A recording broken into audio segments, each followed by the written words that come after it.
Que Dieu nous donne des gens comme Sem et Japhet, qui lorsque Noé aura bu et sa nudité sera découverte, ils rentreront par les dos avec un manteau pour couvrir sa nudité. Que Dieu nous donne ces genres de chrétiens. Que lorsqu'un de nous tombe, nous sommes prêts à les défendre, à les soutenir afin qu'ils se relèvent. L'homme devient ce qu'il entend. L'homme devient ce qu'il voit. L'enfant n'appelle pas papa parce que c'est inné. Non. L'enfant appelle papa parce qu'il voit tout le monde l'appeler papa. Il entend, il gobe, il reproduit. Une personne exposée du 1er au 30 au péché va goûter au péché. Mais une personne exposée du 1er au 30 à la révélation de Jésus-Christ cherchera à imiter Jésus. Wow. Quelle nourriture mangeons-nous dans nos églises qui sont vierges? Ils ont refusé, mais ils ont voulu seulement les hommes. Or, le mot Sodome donne ce qu'on appelle sodomie. Or, sodomie, c'est la capacité d'avoir des rapports sexuels par la voie anale. Et ça, c'est une abomination devant les yeux de l'Éternel. Raison pour laquelle Dieu avait détruit Sodome et Gomorrhe.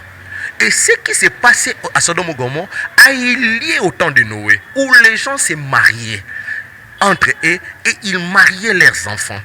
En bon français, quand je donne ma fille en mariage, je dis je fais épouser ma fille. Mais quand il faut marier ma fille, c'est moi qui épouse ma fille. C'est-à-dire les pères quittaient la position du père, mais pour coucher avec leurs enfants. Ça s'est fait au temps de Noé. L'inceste peut continuer. Et la Bible dit quel est ce serviteur fidèle à qui le maître a laissé ses biens, qui donnera la nourriture favorable au temps convenable. Le problème du chrétien en ces temps n'est pas les chrétiens. Le problème du chrétien en ces temps, c'est celui qui est en train de les conduire. Oui, nous n'avons plus de serviteurs fidèles qui donnent la nourriture qu'il faut au temps convenable. Parce que ce qui précédera l'avènement du Seigneur, c'est ça en fait. On n'aura plus de serviteurs fidèles qui donneront la nourriture qu'il faut. Aujourd'hui, regardez dans nos églises. Quand nous faisons des séminaires où on parle des liens ancestraux, l'église est remplie jusque dehors. Mais quand nous faisons des séminaires où nous parlons de la révélation de Jésus-Christ, l'église est à moitié.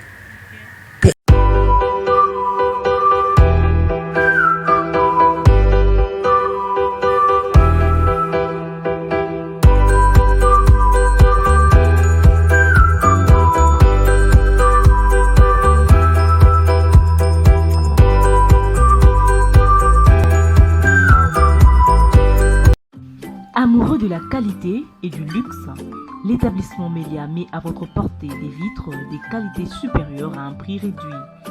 L'établissement Mélia vous dispose des portes modernes, fabriquées sur mesure à votre goût. Pour ceux qui aiment le confort et la sécurité, l'établissement Mélia vous propose un service d'installation de caméras cachées pour vos maisons, appartements, entreprises, églises et autres. Notre adresse: nous sommes sur Willery, avenue Isoki, au numéro 160. Plus d'infos, contactez-nous au 0900 52 44 43 089 42 62 960. Chez Établissement Mélia, privilégiez la qualité et le confort. Bienvenue. Bonjour mesdames, messieurs, bienvenue sur Témoigner Christ Télévision, bienvenue dans ces programmes La lecture du temps. Aujourd'hui, Tozane Sengo Makasa Koyamba Katiwabiso, l'homme de Dieu, il est connu comme étant prophète de l'Éternel, mais il est également révérend.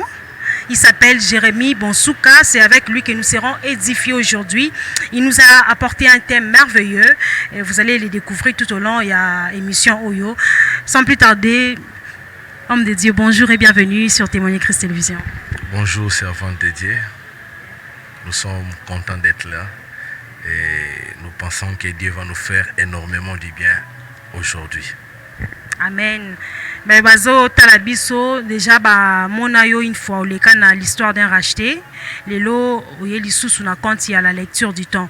Quel est le message que vous avez apporté aujourd'hui pour le peuple Nzambe? Le message que nous avons apporté aujourd'hui, c'est que nous allons expliquer la lecture du temps avec un sous-thème que Dieu nous a inspiré. Et ce sous-thème là, c'est comme au jour de Noé. Oh, comme au jour de Noé. Il faut noter ça, hein? Les sous-thèmes, c'est comme au jour de Noé. Et c'est autour de ces repas que nous serons en train de nous rassasier aujourd'hui. Et Dieu ne manquera pas de nous faire énormément du bien, servants de Dieu. Que Dieu soit loué, Dieu ne manquera pas à nous faire énormément du bien. Nous croyons également que vous aussi, vous serez édifiés, vous serez même bénis. Prophète, révérend Jérémie Bonsuka, Tokota, na mama ya likamweli biso lelo. Olobi, notre sous-thème c'est comme au jour de Noé. D'où avez-vous tiré ces sous-thèmes? Dans quel livre? Avant d'abord de parler de ces sous-thèmes, nous devons d'abord comprendre la lecture du temps. C'est parce que c'est la lecture du temps qui nous a poussé à trouver ces sous-thèmes que nous serons en train d'exploiter. Et quand on parle de la lecture, c'est en fait une étude qu'on est en train de faire par rapport à un sujet donné. On peut lire une histoire, on peut lire la vie d'une personne, on peut lire un journal. En d'autres termes, on est en train d'étudier ces éléments que je venais de citer. Et ici, on nous dit la lecture du temps. C'est-à-dire, on doit étudier les temps. Et les temps dont il s'agit ici, c'est particulièrement l'objectif même de l'émission, qui est comprendre la période dans laquelle nous sommes en train de traverser et ce qui s'accompagne. Et par moi, j'ai compris la lecture du temps comme étudier les signes qui accompagnent le temps dans lequel nous sommes. Et si nous comprenons les signes qui accompagnent le temps dans lequel nous sommes, nous serons avertis de plusieurs choses. Et c'est comme ça que Dieu m'a inspiré ce sujet, comme au temps de Noé. Donc nous allons faire la lecture du temps de Noé à comparer avec le temps que nous sommes en train de traverser aujourd'hui. Telle est la pensée que Dieu a déposée dans notre cœur. Chers téléspectateurs, vous l'avez bien suivi. C'est avec lui que nous serons édifiés. Je rappelle que le révérend Jérémie Bonsuka, il dirige le ministère apostolique La Bergerie. Il est marié à Madame Grace Bonsuka, que nous saluons. Elle est quelque part. Si vous avez des Bibles, Botanga, Tozana Matthieu, chapitre 24, à partir du 36e verset, Tozawana, Malembe, beaucoup comprendre, Bisikani Torozo Kende. Homme de Dieu, nous serons bilingues, hein? Tu utilises qu'à lingala français.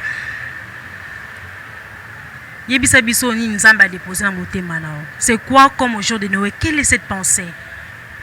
En fait, c'est dans Matthieu chapitre 24, et comme vous l'avez dit tantôt, au verset 36e, les disciples étaient comme en train d'interroger le Seigneur Jésus-Christ en lui posant les questions pour savoir comment cela arrivera, qu'est-ce qui se passera, quels seront les signes qui accompagneront ton avènement. Et étant prophète, nous allons faire la lecture du temps dans lequel nous sommes, mais par rapport à ce que Jésus était en train de partager avec ses disciples. Amen. Et quand vous lisez Matthieu chapitre 24, que moi j'appelle l'Apocalypse de Matthieu, Jésus est en train de donner les signes. Il explique les événements et les temps. Les disciples lui posent la question: à quand reconnaîtrons-nous ton avènement? Jésus leur répond: personne ne connaît ni les jours, ni les temps. C'est-à-dire, le retour du Seigneur ou l'avènement du Fils de l'homme est comme caché aux yeux des hommes. Mais Jésus, comme la sagesse exprimée, donne des signes pour voir dans quelle période ou comment cela arrivera. Jésus dit à ses disciples, dans le verset qui suit, verset 37, ce qui arriva du temps de Noé arrivera de même à l'avènement du Fils de l'homme. Jésus donne un aspect capital. Il dit: ce qui arriva au temps de Noé arrivera aussi avant l'avènement du Fils de l'homme. Il ne se limite pas par là. Il explique maintenant ce qui arriva au temps de Noé. Il dit: car, verset 38, car dans les jours qui précédèrent les déluges, les hommes mangeaient et buvaient, se marier et marier leurs enfants jusqu'au jour où Noé entra dans l'arche. Et ils ne se doutèrent de rien jusqu'à ce que le déluge vint et les emporta tous. Il en sera de même à l'avènement du Fils de l'homme. Jésus est clair. Il dit, mon avènement, c'est-à-dire mon retour sur la terre, sera semblable aux jours qui précédèrent le déluge. Il cite les éléments. Il dit 1. Les gens mangeaient. 2. Les gens buvaient. 3. Les gens se mariaient. 4. Les gens mariaient leurs enfants. Et ce sont des événements qui se sont passés au temps de Noé. La Bible dit que Noé entra dans l'arche. Et ils ne se doutèrent de rien jusqu'à ce que le déluge fût arrivé. Or, le déluge était le jugement de Dieu à cause de la perversion qui était sur la terre. Quand vous lisez Genèse chapitre 6, la Bible dit, les fils de Dieu virent que les filles des hommes étaient belles. Ils descendirent vers elles et les connurent. Ils enfantèrent ce qu'on appelle aujourd'hui dans la mythologie les géants. Et Dieu dit, je me répands d'avoir créé l'homme sur la terre. Parce que les pensées de l'homme sont tournées vers le mal. Mais j'aime la suite. La Bible dit, Noé trouva grâce aux yeux de l'Éternel. C'est comme ça que je vais commencer par dire une vérité à quelqu'un. Lorsque Dieu s'engage à une destruction, il garde toujours un reste. Dieu préserve toujours une partie. Je vais donner l'exemple parce que Jézabel me dit Amen. Elle pensait avoir exterminé tous les prophètes. Mais le jour où Élie plairait devant Dieu en disant à Dieu, Seigneur, mais regarde comment elle a tué tous les prophètes. Je suis resté le seul. Dieu a dit à Élie, qui t'a dit ça? Il y a encore 7000 qui n'ont pas fléchi les genoux devant Baal et qui n'ont pas baisé ses pieds. C'est pour dire, à chaque fois que Dieu veut amener un événement dévastateur, il se réserve toujours un reste. Et dans l'histoire de Noé, Noé a trouvé grâce. Le mot grâce qui est utilisé là, en hébreu c'est chen. Chen veut dire être approuvé. C'est-à-dire dans une génération perverse, dans une génération désorientée, dans une génération où les gens se sont égarés de la voie de Dieu, Noé a été éprouvé devant Dieu. Approuvé plutôt. Ok, révérend, avant que vous continuiez, c'est très bien, que Dieu soit glorifié. Il y a une partie qui m'a un peu tiqué. Et puis je crois que la question. La Bible dit, pour ce qui est du jour et de l'heure, personne ne le sait, ni les anges des cieux, ni les fils, mais les pères seuls. C'est quoi le père seul à Yebi? Ba ange que tu as yébité. Yémoro moi na yébité. Est-ce que biso to himbango ndengeni, quelle attitude que nous devons prendre pour te yébité? Oh zalika munene zo la biso to ndeni. Mais servant de Dieu, vous avez une rapidité extraordinaire. Il fallait d'abord me laisser finir ce que j'étais en train de dire parce que j'allais atterrir là. Parce qu'il y a des gens, mais ils ignorent que la patience est un fruit de l'esprit. Ils doivent être patients pour écouter jusqu'à la fin. Ce que j'étais en train de dire est très capital. Qu'est-ce qui est arrivé au temps de Noé? Noé a trouvé grâce. C'est pour dire quoi? Dans le milieu où nous sommes actuellement, il y a des gens qui sont dans la fausseté. Mais il y a aussi un reste que Dieu s'est réservé. Un reste qui ne sont pas entrés dans le colportage. Un reste qui ne sont pas entrés dans des miracles fabriqués. Nous les voyons aujourd'hui dans l'église. Des gens qui fabriquent et des miracles et des prophéties. Mais parmi ces gens-là, il y a un reste que Dieu a mis à part. Ce sont les Noé, ceux qui ont trouvé grâce devant Dieu, les yeux de Dieu. Et Dieu les a approuvés. Mais pendant cette période-là, Jésus cite encore 4 éléments. Il dit, il mangeait. Quand on parle du manger, on voit la plupart des fois les fêtes. Ils organisaient des fêtes, ils mangeaient. Et dans ces fêtes-là, ils ne mangeaient pas seulement, ils buvaient aussi. Et la manière dont ils buvaient, nous l'ignorons. Mais si la Bible peut préciser qu'ils buvaient, c'est que leur façon de boire était extrême. Et leur façon de manger était extrême. Parce que la Bible ne peut pas citer seulement manger et boire. La Bible dit quoi? Que il ne faut pas être partisan des excès de table. Mais Pourquoi la Bible doit insister sur les manger? C'est qu'ils mangeaient au-delà de ce qu'ils devaient manger. Quand on dit qu'ils buvaient, c'est qu'ils buvaient au-delà de ce qu'ils devaient boire. Aujourd'hui, nous sommes en train de voir beaucoup de gens, surtout des jeunes filles. Nous voyons dans des vidéos, même le taux de l'empoisonnement qui est maintenant élevé. Pourquoi? Parce que les gens mangent et boivent en désordre. Mais j'aime encore des détails qu'il donne. Il dit, les gens se mariaient et mariaient leurs enfants. Quand on parle de se marier d'abord, se marier est accompagné d'un pronom réfléchissez. En d'autres termes, les gens se marient entre eux. C'est-à-dire, un homme épouse un autre homme. Ça n'a pas commencé aujourd'hui. Ça n'a pas commencé aujourd'hui. Je vais donner un exemple pratique. Le péché qui a amené Dieu à détruire Sodome et Gomorrhe, c'était ces péchés-là. La Bible dit, lorsque Lot a reçu les anges chez lui, les gens de la ville sont accourus vers la maison de Lot pour dire, fais sortir ces hommes et nous allons les connaître. Le mot connaître qui est utilisé là, parle dans le sens d'un homme qui connaît sa femme, comme Adam connaît Ève. C'était des rapports sexuels. Parce que Lot va les proposer. J'ai encore des filles qui sont vierges. Ils ont refusé, mais ils ont voulu seulement les hommes. Or, le mot Sodome donne ce qu'on appelle sodomie. Or, sodomie, c'est la capacité d'avoir des rapports sexuels par la voie anale. Et ça, c'est une abomination devant les yeux de l'Éternel. Raison pour laquelle Dieu avait détruit Sodome et Gomorrhe. Et ce qui s'est passé à Sodome et Gomorrhe a eu lieu au temps de Noé, où les gens se mariaient entre eux et ils mariaient leurs enfants. En bon français, quand je donne ma fille en mariage, je dis je fais épouser ma fille. Mais quand il faut marier ma fille, c'est moi qui épouse ma fille. C'est-à-dire les pères quittaient la position du père, mais pour coucher avec leurs enfants. Ça s'est fait au temps de Noé. L'inceste peut continuer. À la manière des hommes, on peut dire ça. Ça s'est passé. Et Dieu, voyant cela, il a voulu détruire le monde. Mais ce sont des choses que nous sommes en train de vivre en ces temps. Regardez, je vous donne un exemple. Il y a une ambassade tantôt là qui avait hissé un drapeau dans notre pays, mais encourageant l'homosexualité dont j'étais le nom.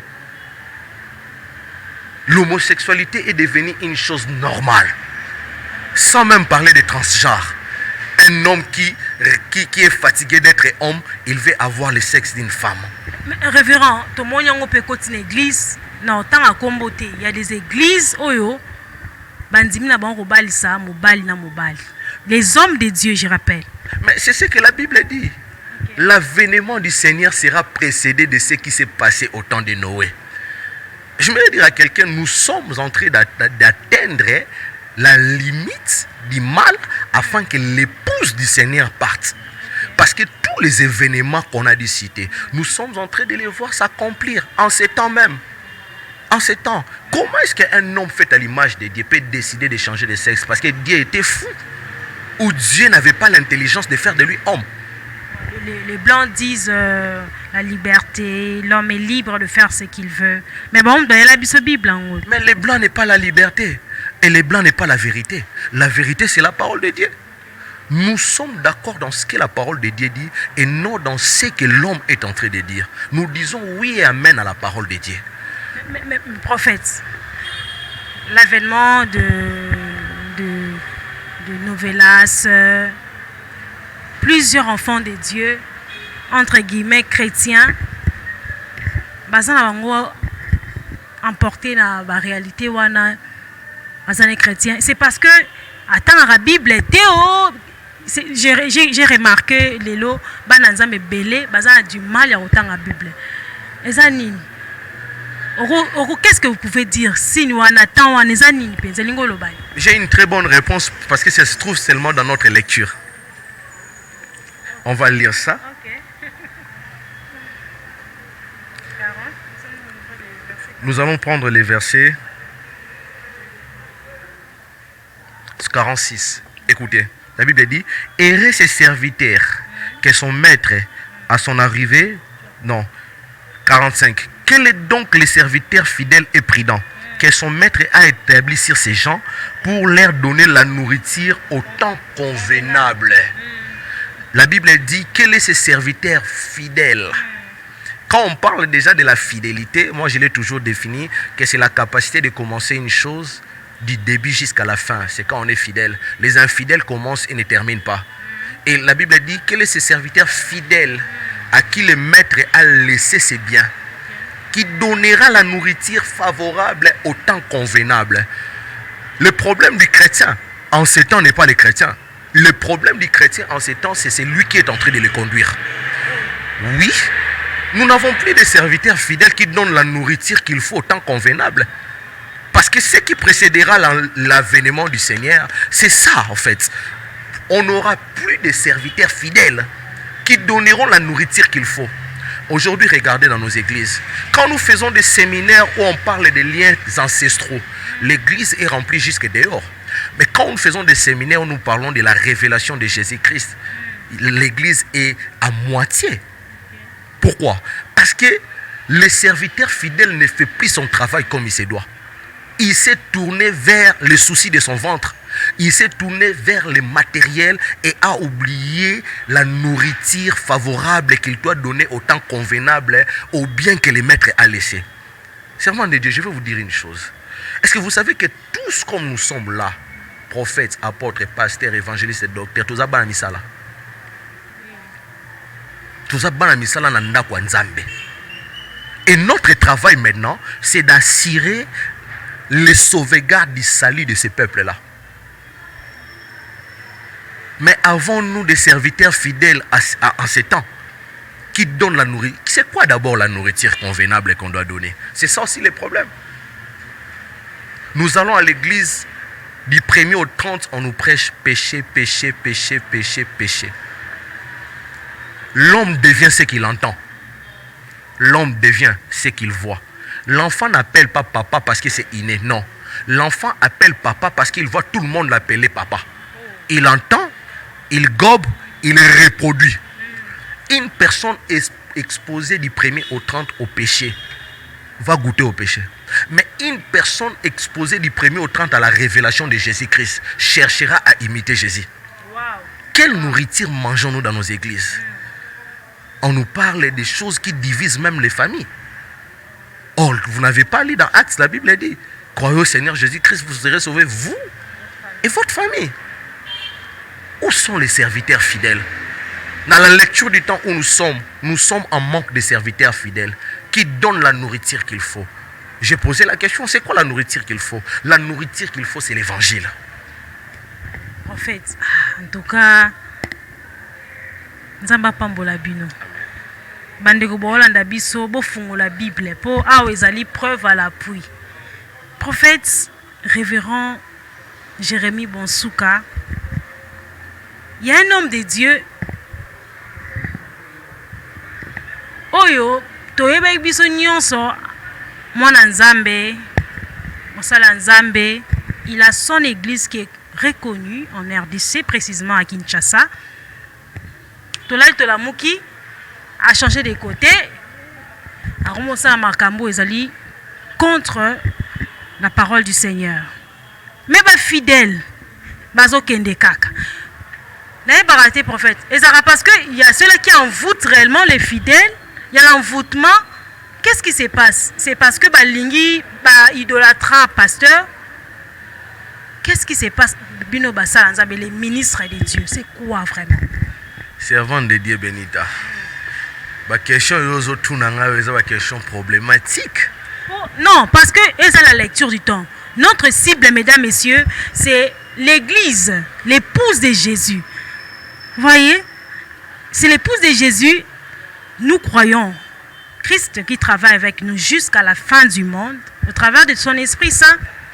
À côté de Bisso, que l'église, son épouse, l'épouse de Jésus, a gardé robe naïe blanche. Parce que Christ viendra prendre que son épouse qui est vierge. En tout cas, le prophète est là, il va nous parler. Alors, il s'appuie sur la parole de Dieu. Il s'appuie sur la parole de Dieu. Donc, révérend, nous voulons vous écouter. C'est Dieu à quoi les ministres de Dieu, autant il a pour convaincre Batou, tout le monde voit que vous êtes dans la perdition. Vous êtes à l'écart. Mais la foule, azokendeka, ils ont envoûtement, ils ont kindoki. Et ça parce que vous tenez la théologie, vous avez l'éloquence, c'est quoi? L'esprit du Seigneur est sur moi. D'abord, de prime abord, je dirais que moi, je n'ai pas fait la théologie. Moi, je n'ai pas fait la théologie. Pourquoi? La théologie ne fait pas de nous ministres de Dieu. La théologie est comme l'économie, comme les droits. On étudie l'histoire de la Bible et tout ça. Mais ça ne fait pas de moi appelé. En théologie, on n'a pas la révélation. En théologie, on a la lettre. On n'a pas l'esprit. L'esprit, c'est Dieu qui en donne. La révélation, c'est Dieu qui donne. C'est Dieu qui appelle. C'est Dieu qui appelle. C'est Dieu qui appelle. Lui aussi, la théologie. Je vais répondre à ta préoccupation. Je vais m'appuyer sur un texte biblique qui va m'accompagner. Je suis dans le livre de Timothée, 2 Timothée 4, le verset 13. C'est Paul qui parle à son fils Timothée. Il dit, 2 Timothée 4, à partir du verset 13e, « Quand tu viendras, apporte les manteaux que j'ai laissés à Troas chez Carpus et les livres sur tous les parchemins. » Verset 14, ce qui m'intéresse, Alexandre le forgeron m'a fait beaucoup de mal. Le Seigneur lui rendra selon ses œuvres. Garde-toi aussi de lui, car il s'est fortement opposé à nos paroles. Le problème des personnes qui commencent avec Dieu et après un temps, nous les voyons s'écarter du chemin de Dieu, c'est d'abord l'appel. Il faut se poser la question, est-ce qu'ils ont eu l'appel de Dieu? Oui. La deuxième chose qu'il faut se dire, quel a été leurs objectifs en répondant à l'appel de Dieu? La troisième chose, c'est ce que j'ai dit ici. Est-ce qu'ils ont cru à ce que Dieu leur avait dit? Comment quelqu'un qui a commencé avec Dieu va finir sa course en changeant de côté? Ceux qui n'avaient pas été appelés par Dieu. Jésus est en train de dire dans Matthieu chapitre 17, dans Jean chapitre 17 plutôt, je n'ai perdu aucun de tous ceux que tu m'as donné, sauf le fils de la perdition. Pourquoi le fils de la perdition? Parce qu'il était destiné à cette œuvre-là pour se perdre. Mais les 11, il n'a perdu aucun de tout ce que Dieu lui avait donné. L'apostasie, c'est ce que Alexandre le forgeron a fait ici. Il s'est fortement opposé à nos paroles. Mais quelles sont les paroles que Paul était en train de dire? Mais Paul prêchait l'évangile de Christ. Celui qui s'oppose à l'évangile de Christ est apostate. Il a perdu la foi. Parce que ce qui nous sauve, c'est l'évangile. C'est l'évangile qui nous sauve. 1 Corinthiens 15, la Bible dit, c'est ici l'évangile que je vous ai annoncé, par lequel vous êtes sauvés. Nous sommes sauvés par l'évangile. Et puis il continue pour dire, si vous les retenez tels que nous l'avons annoncé, c'est-à-dire changer même les termes de l'évangile peut nous faire perdre les salis. Changer juste les termes de l'évangile. Combien ont changé les termes de l'évangile aujourd'hui? Combien sont devenus des manipulateurs aujourd'hui au sein de l'église? Vous avez parlé de ces personnes-là qui, malgré qu'il a changé de côté, les suivent. Mais ce ne sont pas des disciples de Christ. Ce sont des fanatiques. Jésus n'a pas dit allez faites de toutes les nations les fanatiques des pasteurs. Non. Jésus a dit allez faites de toutes les nations les disciples de Christ. Allez enseignant mes voies comme je vous ai enseigné. Ce que les apôtres nous ont laissé, est-ce que nous les reproduisons encore aujourd'hui? Non, non. Alexandre le forgeron, Paul dit à Timothée, il dit, ne le salue même pas, ne lui adresse même pas la parole, parce qu'il s'est fortement opposé à nos paroles. Quelles sont les paroles? J'ai dit, c'était l'évangile. L'évangile s'est défini ainsi. Jésus-Christ est mort pour nos péchés, il a été enseveli, le troisième jour, il a été ressuscité. C'est ça l'évangile. L'évangile, ce n'est pas au Roquin de France. L'évangile, ce n'est pas au bal à terre. Nous n'allons pas à l'église pour chercher les mariages. Nous allons à l'église pour trouver ce que le monde ne peut pas nous donner, la vie éternelle. C'est la vie éternelle que nous allons chercher. Si c'était pour les voyages, mais les païens voyagent, ils n'ont pas Jésus. Si c'était pour construire des maisons, les païens construisent des maisons, mais ils n'ont pas Christ. Si c'est acheter des voitures, les païens ont des voitures, mais ils n'ont pas Christ. Mais ce qu'ils n'ont pas, c'est la vie éternelle que nous avons héritée en acceptant Christ. Maintenant, moi, je dis que ce pasteur-là s'est égaré du chemin, il doit se repentir. Mais je crains beaucoup, parce que Hébreu est en train de dire, pour ce type de personnes qui remettent l'homme, le Fils de l'homme à la croix, c'est difficile. Moi, je ne peux même pas les saluer. Je ne peux même pas lui adresser la parole. Donc, Paul dit à Timothée, garde-toi d'Alexa. Il s'est fortement. Il m'a fait. Paul a dit quoi? Il m'a fait, en trahissant l'évangile, Paul a eu mal. Nous avons mal en voyant tous ces hommes de Dieu que nous avons connus, qui ont des grandes églises, mais qui ont trahi le Seigneur. Et puis, je vais soulever un point. C'est que avoir une grande église, ce n'est pas avoir 1000 personnes. Avoir une grande église, ce n'est pas avoir 200 000 personnes. Avoir une grande église, c'est rassembler les gens qui sont élus pour aller au ciel. C'est ça, avoir une grande église. Merci, merci révérend, le message est passé. Mon frère, ne sois pas fanatique de ton pasteur, mais sois disciple de Jésus-Christ, sois enfant de Dieu réellement, au travers de tes œuvres manifeste, c'est là. Apôtre de Dieu. Le prophète Jérémie Bonsouka, il a aussi les ministères que Dieu lui a confiés. Mais vous allez les découvrir, Malem, vous allez les découvrir. Révérend. Tozon à la vie, il y a sujet Nabiso, comme au jour de Noé. Comme au jour de Noé. Là, tout la question, mon avant, yo côté Nabiso, plutôt que déjà na Souka. L'année 2020, tout côté na bas scandale et belé. Les hommes de Dieu, le ministre de Dieu, bazaki l'objet à bas scandale wana. Na constaté ezaki mi na toile batunyo so bamona kiango. Est-ce que ça nous a même t'a permettre que tu vas découvrir réellement qui étaient ces hommes de Dieu ou bien kaka batona ba tseki ngo na ba internet on a bazapé entre guillemets ba chrétiens. Pourquoi afficher ce genre de comportement, exposer les hommes de Dieu?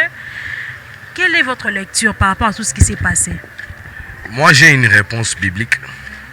On va lire un texte et je crois que ça sera ma réponse par rapport à ce sujet. Et avant de lire le texte, le livre des rois est en train de dire que celui qui dépose l'armure, non, celui qui révèle l'armure ne se glorifie pas de celui qui la dépose, car il ne sait pas s'il reviendra de la bataille. Ah, ça c'est une sagesse que le livre des rois m'ont appris. 2 Samuel, chapitre 1.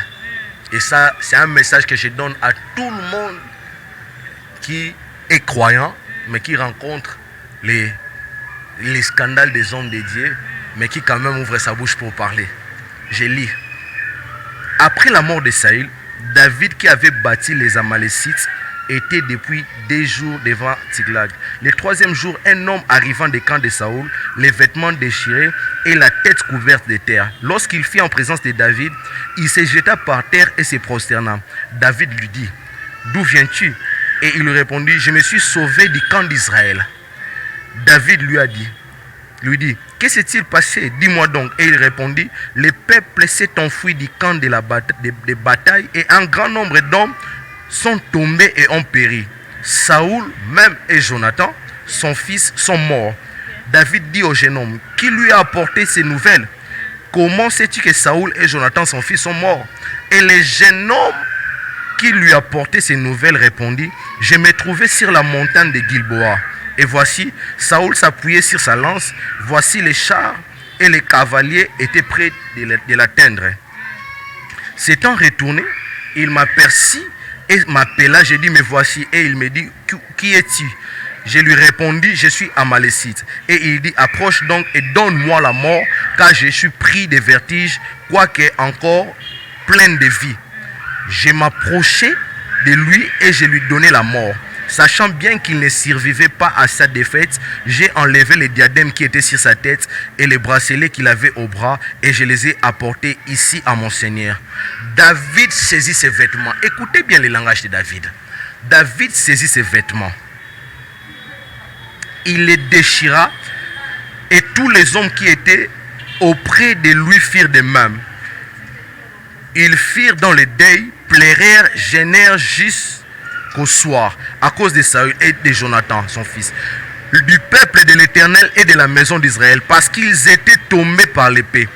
David dit au jeune homme, écoutez maintenant, qui lui avait apporté ces nouvelles. D'où es-tu? Et il répondit, je suis fils d'un étranger, d'un Amalécite. David lui dit, comment n'as-tu pas craint de porter la main sur le oint de l'Éternel et de lui donner la mort? Saül était en train de chercher la tête de David. Mais un Amalécite va tuer Saül. Mais quand il apporte la nouvelle à David, David dit ceci, comment n'as-tu pas craint de porter ta main sur le oint de l'Éternel? Saül a été rejeté par Dieu.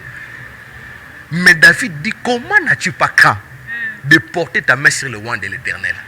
J'ai un conseil pour les scandales qui se sont passés. Sur le oint de Dieu, on ne lève pas la main. Même s'il est tombé.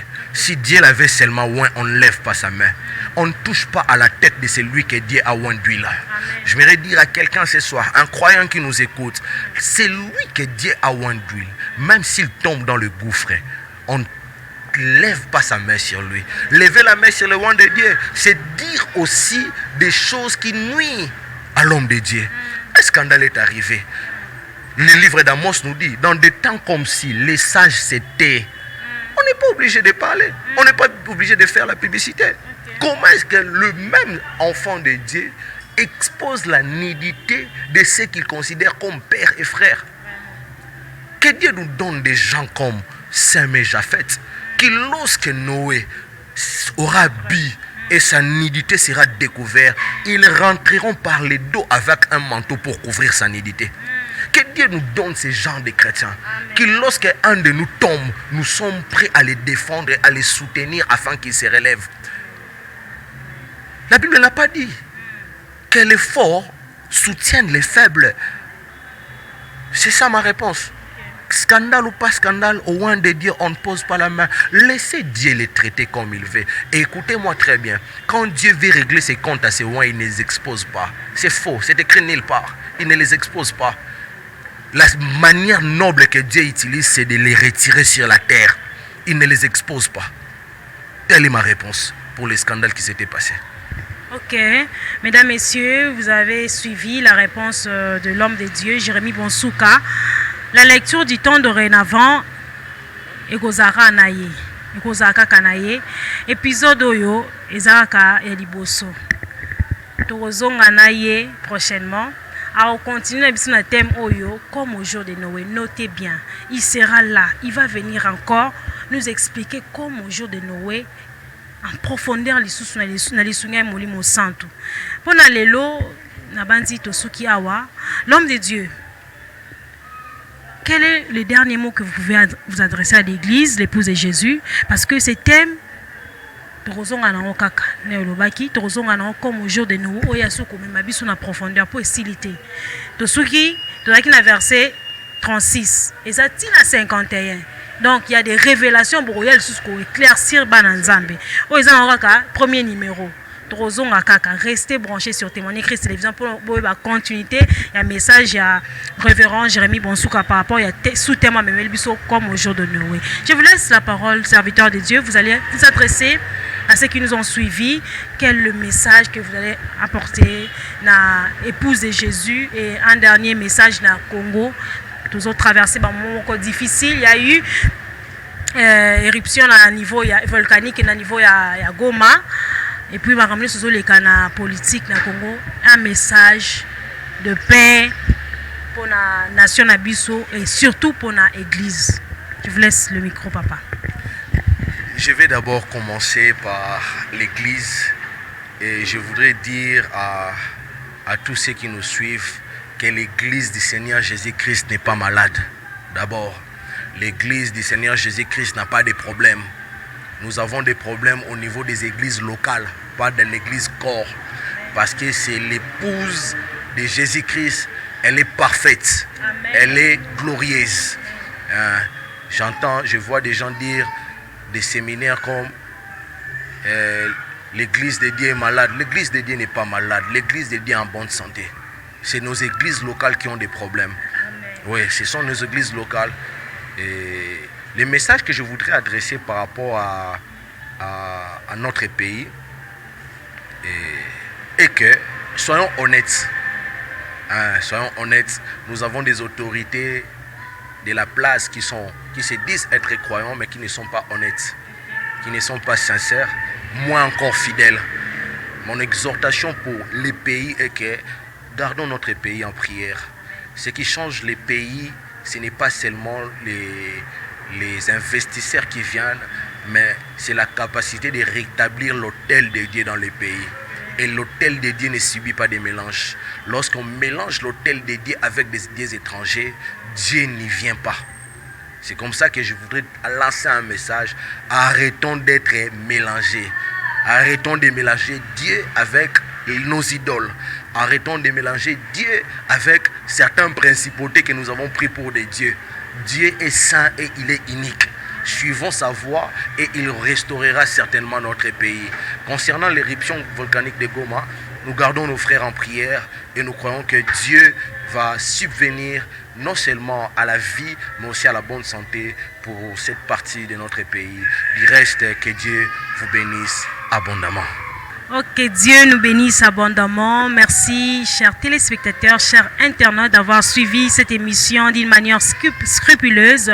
Restez branchés sur Témoigner Christ Télévision. Abonnez-vous massivement. Je vous promets que le prophète Jérémie Bonsouka sera encore de notre prochainement pour nous continuer sous thème Oyo comme au jour de Noé.